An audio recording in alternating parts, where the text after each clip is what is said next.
Bonjour et bienvenue sur notre chaîne. Bonjour Miss Fiction. Bonjour Docteur Série. Je démarre cette chaîne avec un épisode sur X-Files et sa toute nouvelle saison. Et ça tombe très bien, car en 1993, quand les agents Mulder et Scully nous révèlent que la vérité est ailleurs, j'avais tout juste 16 ans. C'est une série culte pour toute une génération dont je fais partie.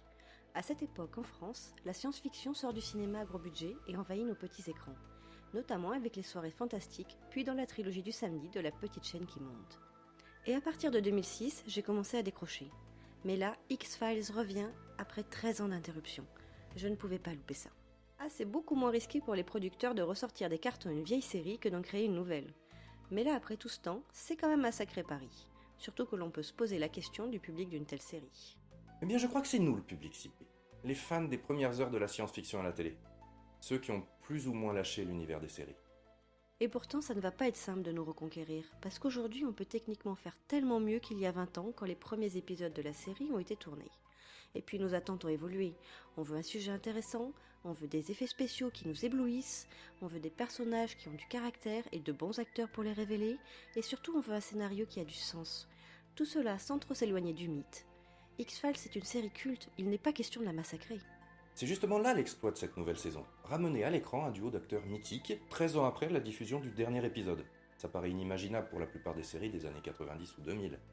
Et c'est clairement la clé de la réussite. Une saison 10 d'X-Files sans David Duchovny et Gillian Anderson n'aurait eu aucune portée. Et au visionnage, faut bien admettre que le duo marche toujours aussi bien. Mais alors est-ce que ce n'est pas trop miser sur les acteurs et oublier tout le reste ? Aujourd'hui, les extraterrestres ne font plus rêver. Mais par contre, les exceptionnelles capacités du cerveau humain fascinent toujours autant.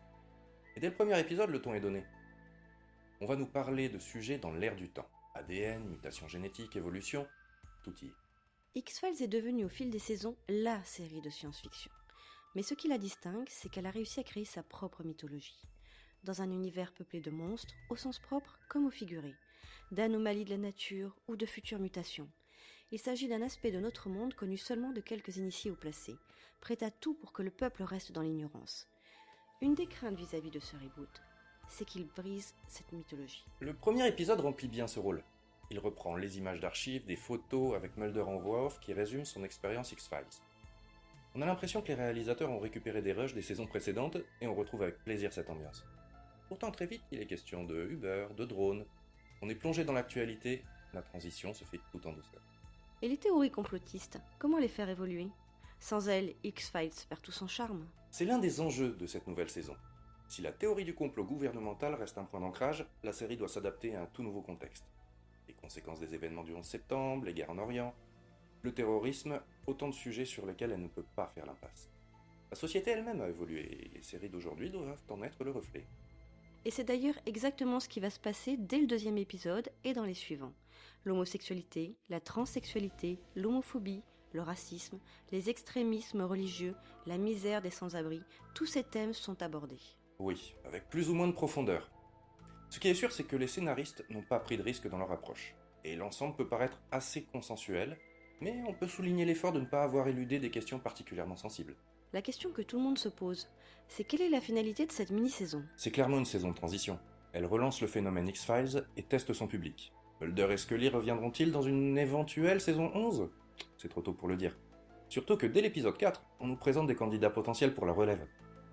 Sans trop en dire, les scénaristes nous ont-ils réservé de vraies surprises ? Eh bien oui. Un petit conseil pour les fans, ne zappez pas avant l'épisode 3. C'est une fanfiction et on pourrait y consacrer une vidéo entière. Il est truffé de références. Mais on n'en dira pas plus pour l'instant. On vous concoctera un autre épisode pour vous révéler tous les détails de cette série. En attendant, vous connaissez la routine, un pouce bleu pour dire qu'on aime, et n'oubliez pas de vous abonner. À bientôt ! Allez, à la prochaine Miss Série!